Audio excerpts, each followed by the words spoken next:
Electronic media print media మిత్రులందరికీ కూడా పేరు పేరున నా నమస్కారాలు తెలియజేస్తా ఉన్నాను. ఇవాళ కన్నూరు గ్రామ పంచాయతీలో ఇవాళ ఓపెనింగ్ ఉండే. కన్నూరు గ్రామ పంచాయతీతో పాటు దేశరాజ్పల్లిలో, షెమ్మూన్పల్లిలో కూడా ఇతర ప్రభుత్వ కార్యక్రమాలు పెట్టుకోవడం జరిగింది. ఈ మండలంలో, ఈ నియోజకవర్గంలో నేను ఎమ్మెల్యేగా మరియు కమలాపూర్ మండలంగా జెడ్పీటీసీ బీఆర్ఎస్ పార్టీయే, ఎంపీపీ బీఆర్ఎస్ పార్టీయే, సర్పంచ్లు బీఆర్ఎస్ పార్టీయే, ఎంపీటీసీలు బీఆర్ఎస్ పార్టీయే. ఈ గ్రామాలలో మేము గ్రామ పంచాయతీలు ఓపెనింగ్లు చేస్తామని చెప్తుంటే, ఇంతకుముందు ఈ 30th సర్పంచ్ల పీరియడ్ 30th అయిపోతుంది కాబట్టి ఆ గ్రామ పంచాయతీలు సర్పంచులు మేము కట్టము, ఈ డబ్బులు వస్తాయో రావో అని అంటే ఆనాడు వాళ్ళని బతిలాడో ఏదో చేసి కట్టించినాం. కట్టించిన తర్వాత ఇవాళ కనీసము వాళ్ళ పేరు పెట్టుకోకుండా, దాన్ని వాళ్ళ పేరు ఉండకుండా దానిపైన కుట్ర చేసే ప్రయత్నం ఈ ప్రభుత్వం చేస్తూ ఉన్నది. ఇలా నేను ఒక్కటే అడుగుతా ఉన్నాను, అధికారులకి చెప్పినాం, మేము చెప్పినాం, అధికారులు కూడా పైన ఉన్న మంత్రి గారికి ఫోన్ చేస్తే ఫోన్ ఎత్తారు, వాళ్ళ పిఏలకు చేస్తే ఫోన్లు ఎత్తారు, కలెక్టర్ గారు చేస్తే కలెక్టర్ గారు ఫోన్లు ఎత్తారు. మరి మీరు కార్యక్రమం పెట్టుకున్న తర్వాత మా మంత్రి గారు రాలేకుంటే కార్యక్రమం ఎట్లా పెట్టుకుంటారని అంటారు. ఇది ప్రపంచంలో ఎక్కడైనా ఇట్లా ఉన్నదా? మంత్రిగా మీరు వస్తారంటే రాండి. పోయినసారి కూడా ఇట్లనే చేసిరు. కళ్యాణ లక్ష్మి చెక్కులు మేము ఇస్తామని చెప్పిన సందర్భంగా కమలాపూర్లో, జమ్మికుంటలో కళ్యాణ లక్ష్మి చెక్కులు ఇస్తామని చెప్తే ఆ రోజు కూడా మంత్రి గారు కట్టెట్లో పెడతారు, ఖచ్చితంగా మేము వచ్చిన తర్వాతనే పెట్టాలి అని అంటే గౌరవించి ఆ రోజు కూడా మేము ఆగినాం. ఆగిన తర్వాత ఇన్ఛార్జ్ మంత్రి గారు వచ్చినప్పుడు, కరీంనగర్ జిల్లాలో మీటింగ్ అయినప్పుడు ఇన్ఛార్జ్ మంత్రి గారికి ఆ రివ్యూ మీటింగ్ లో చెప్పడం జరిగింది, ఈ చెక్కులు అనేటివి ల్యాప్స్ అవుతున్నాయి, దయచేసి ఈ చెక్కులని వెంటనే ఇవ్వాలి, మీరు కూడా రాండి, కలెక్టర్ గారు కూడా ఆదేశిస్తే బాగుంటుందని కోరుకుంటున్నా మంత్రి గారు అని ఆ రోజు చెప్తే, మంత్రి గారు కూడా ఖచ్చితంగా నేను కలెక్టర్ గారితో మాట్లాడి ఆదేశిస్తానని ఆ రోజు మాకు హామీ ఇచ్చిన తర్వాత ఏం చేస్తారు, 2 రోజులు కాగానే స్థానికంగా ఉన్న మంత్రులతోని ఇబ్బంది పడి అధికారులు రాత్రి 12 గంటలకి చెక్కులు తీసుకుపోయి ఆ లబ్ధిదారుల దగ్గర డబ్బులు తీసుకొని ఆ చెక్కులు రాత్రి 12 గంటలకు ఇచ్చిండ్రు.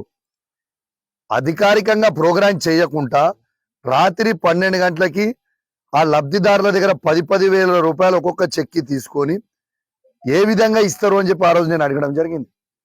నేను బాజాబ్తూ కరీంనగర్ కలెక్టర్ గారికి రైటింగ్ లో ఇచ్చిన, డబ్బులు తీసుకొని చెక్కులు ఇస్తా ఉన్నారు, మీరు యాక్షన్ తీసుకోరని చెప్పిన. ఇవాళ దాకా యాక్షన్ తీసుకోలే. అదే విధంగా ఇవాళ ఓపెనింగ్ చేస్తామని మేము చెప్తే ఇవాళ మళ్ళా మొత్తము ఒక AK-47 గన్లు పట్టుకొచ్చి మొత్తం పోలీసులను ముందర పెడతారు. దాని ముందర పెట్టి మీరు ఓపెన్ చేయొద్దు ఇవ్వాలంటారు, ఎందుకంటే మంత్రి రాలేంటారు. సరే, అయినా కూడా నేను ఎమ్మెల్యే అయినప్పటికీ స్థానికంగా జెడ్పీటీసీ, ఎంపీపీలు, సర్పంచులు, ఎంపీటీసీలు మావోలు అయినప్పటికీ, మాకు ఓపెన్ చేసే అధికారం ఉన్నప్పటికీ మేమే ఒక మెట్టు తగ్గి ఏమని చెప్పినాం, ఓకే ఇలా ఓపెన్ చేయొద్దంటారు కదా, ఓకే చెయ్యం, మరి 23 తారీఖు వరకు లేకుంటే 24 తారీఖు వరకు అధికారులు ఖచ్చితంగా డేట్లు ఫిక్స్ చేస్తాము అని మీ అందరు కూడా మీడియా వాళ్ళు ఉన్నారు, ఆ రికార్డింగ్లు కూడా ఉన్నాయి, వాళ్ళే చెప్పిర్రు. వాళ్ళకి క్లియర్గా మేము చెప్పడం జరిగింది, మీరు 23rd 24th వరకు ఇట్లా మీరు ఇవ్వకపోతే మేము ఖచ్చితంగా షెడ్యూల్ పెట్టుకుంటాం, మేమే ఓపెన్ చేసుకుంటాం. తర్వాత పోలీసు వాళ్ళు కానీ వీళ్ళు కానీ వచ్చి ఆపకూడదు. ఎందుకంటే 30th వరకు అయిపోతే పాపం ఆ సర్పంచులు వాళ్ళ పేరైతే ఆ బోర్డు మీద ఉండాలా వద్దా? ఇదేం పద్ధతి? ఇది కమలాపూర్ మండలకే కాదు, హుజరాబాద్ నియోజకవర్గంలో అన్ని మండలాలలో ఇవాళ ఓపెనింగ్స్ ఉన్నాయి. ఖచ్చితంగా మేము కూడా మంత్రి గారిని కోరుతా ఉన్నాం, మీరు కూడా రాండి, మేము కూడా వస్తాం, ఇద్దరం కలిసి ఓపెనింగ్ చేసుకుందాం. కానీ ఏదో మా బీఆర్ఎస్ పార్టీ సర్పంచ్లని ఇబ్బంది పెట్టాలనో, మా ఎంపీపీలను జెడ్పీటీసీలను ఇబ్బంది పెట్టాలనో, లేకుంటే నన్ను ఇబ్బంది పెట్టాలనో మీరు చూస్తూ ఉంటే మేము చూసుకుంటా ఊరుకునేది లేదు. మేము మళ్ళా కూడా మీ మాటని గౌరవించినాం. దయచేసి ఖచ్చితంగా మీరు ఇయ్యాలే, మీరు కూడా రాండి, మీ డేట్స్ ఇవ్వండి. 30th లోపలనే ఒక 5 రోజులు టైం పడుతుంది. ఏ మండలికి ఎప్పుడు డేట్ ఇస్తారో చెప్పండి. అందరం కలిసి పోయి స్థానికంగా ఉన్న ఎంపీపీలు, జెడ్పీటీసీలు, సర్పంచ్, ఎంపీటీసీలు, సింగిల్ విండో చైర్మన్లు, ప్రోటోకాల్ ప్రకారం ఎవరెవరు పిలుస్తారో వాళ్ళందరినీ కూడా పిలుచుకొని ఓపెన్ చేసుకుందామని చెప్పి సందర్భంగా తెలియజేస్తా ఉన్నాను. ఒక్కసారి చూడండి, ఇవాళ కష్టపడి ఇవాళ అప్పులు తీసుకొచ్చి ఆ గ్రామ పంచాయతీ బిల్డింగ్లు కడితే ఈ ఓపెన్ చేపించకుండా ఇబ్బంది పెట్టడం కరెక్టా? యావత్ ప్రజలు మొత్తం కూడా, తెలంగాణలో ఉన్న ప్రజలు మొత్తం, హుజరాబాద్ నియోజకవర్గంలో ఉన్న ప్రజలు మొత్తం కూడా గమనిస్తా ఉన్నారు మీరు చేసే పనులు.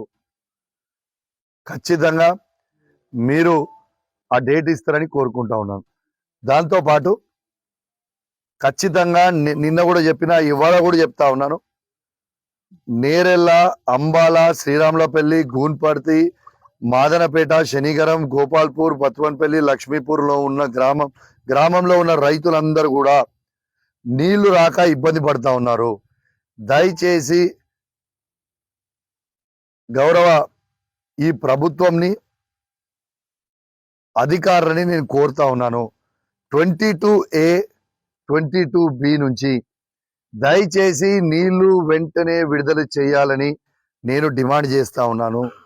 మీరు చేయకపోతే మేము పెద్ద ఎత్తున ధర్నాకి అక్కడ దిగాల్సిన పరిస్థితి వస్తుందని చెప్పి సందర్భంగా మీకు తెలియజేస్తా ఉన్నాం రైతులతోని. ఎందుకంటే ఇక్కడ అనేక గ్రామాల నుంచి వచ్చిన రైతులందరూ కూడా ఉన్నారు. ఇక్కడ వాళ్ళు ఇబ్బంది పెడతా ఉన్నారు, మాకు నీళ్లు వస్తలేవన్నా, ఖచ్చితంగా నీళ్లు కావాలని అడుగుతా ఉన్నారు. నేను ఒక్కటే అడుగుతున్నా భయ్, ఇలా గౌరవ తెలంగాణ తొలి ముఖ్యమంత్రి కేసీఆర్ గారు ఉన్నప్పుడు ఏ ఒక్క రోజన్నా ఈ హుజరాబాద్ నియోజకవర్గంలో కానివ్వండి, తెలంగాణ ప్రాంతంలో కానివ్వండి, నీళ్ల సమస్య వచ్చిందా? కేసీఆర్ గారు ఉన్నప్పుడు నీళ్ళు ఎట్లా వస్తాయి, ఇవాళ నీళ్ళు ఎట్లా రావు? దీనికి జవాబు చెప్పాలి కదా అధికారుల, ప్రభుత్వమా? జవాబు చెప్పాల్సిన అవసరం ఉన్నది. ఖచ్చితంగా నీళ్లు వెంటనే ఇవ్వాలని కోరుకుంటా ఉన్నాను. మళ్ళా చెప్తున్నా, హుజరాబాద్ నియోజకవర్గంలో ఉన్న రైతులకు కూడా ఆల్రెడీ నాట్లేసుకుర్రు. రేపు వాళ్ళకి ఇంకా రైతు బంధు పడలేదు. మీ నోటితోని మీరే అన్నారు 10,000 రూపాయలు కాదు, ఎకరానికి 15,000 రూపాయలు ఇస్తాము అని. ఆ 15,000 రూపాయలు ఇచ్చి ఆ రైతులని మీరు ఆదుకోవాలి అని నేను డిమాండ్ చేస్తా ఉన్నాను. అదే విధంగా కరెంటు కూడా తీస్తామని చెప్తా ఉన్నారు. కరెంటు కూడా ఖచ్చితంగా ఇవ్వాలని కోరుకుంటా ఉన్నాం. దాని తర్వాత ఇవాళ దళిత బంధు కూడా, ఇవాళ హుజరాబాద్ నియోజకవర్గంలో తెలంగాణ తొలి ముఖ్యమంత్రి కేసీఆర్ గారు ఓ పైలట్ ప్రాజెక్ట్ గా దళిత బంధు తీసుకొని ప్రతి దళితునికి 10 లక్షల రూపాయలు ఇస్తే, ఇవాళ సాచురేషన్ మోడ్ లో హుజరాబాద్ నియోజకవర్గంలో ఇచ్చినాం. దీంట్లో ఓ 1,500 నుంచి 2,000 ఫ్యామిలీస్ కి ఫస్ట్ విడత ఇచ్చినాం. సెకండ్ విడత ఇంకా డబ్బులు వాళ్ళ అకౌంట్ లోనే ఉన్నాయి, ఇంట్రెస్ట్ తో సహా వాళ్ళ అకౌంట్ లో జమ అవుతా ఉన్నాయి. వాళ్ళ సెకండ్ విడత కూడా ఖచ్చితంగా రిలీజ్ చేయాలని ఈ ప్రభుత్వాన్ని నేను డిమాండ్ చేస్తా ఉన్నాను. చేయకపోతే ఖచ్చితంగా దళితులతోని పెద్ద ఎత్తున మేము ధర్నా చేస్తామని చెప్పి కూడా ఈ సందర్భంగా మీకు హెచ్చరిస్తా ఉన్నాం, మీకు తెలియజేస్తా ఉన్నాం. ఎందుకంటే పబ్లిక్ చాలా ఇబ్బంది పడతా ఉన్నారు. కాబట్టి మీరు వెంటనే చేస్తారని, మీరు వెంటనే కొంచెం మీరు అంటారేమో, అరే వీళ్ళకి ఆగుతలేదా, నెల రోజులు అయింది చేస్తలేరు అని. అవును, మాకు కొంచెం ఆందోళన ఉంది. ఎందుకంటే వాళ్ళ అకౌంట్లు మీరు ఫ్రీజింగ్ లో పెడుతున్నారు. ఇలా ఇంకా రైతు బంధు మేమన్నది కాదు, మీరనే మీకు గుర్తు చేస్తున్నాం మేము. ఇలా 9వ తారీఖు మీరు ఆ రోజు ఏమన్నారు ఎన్నికలలో, 9వ తారీఖు నేను ముఖ్యమంత్రి అవుతున్నా, మీకు రైతు బంధు ఇస్తా అన్నాడు, రుణమాఫీ చేస్తా అన్నాడు. ఇవన్నీ చేయాలని నేను డిమాండ్ చేస్తూ 6 గ్యారెంటీలు కూడా అన్ని కూడా కొంచెం ప్రాసెస్ చేయాలని కోరుకుంటూ సెలవు తీసుకుంటా ఉన్నాను. జై తెలంగాణ, జై కేసీఆర్.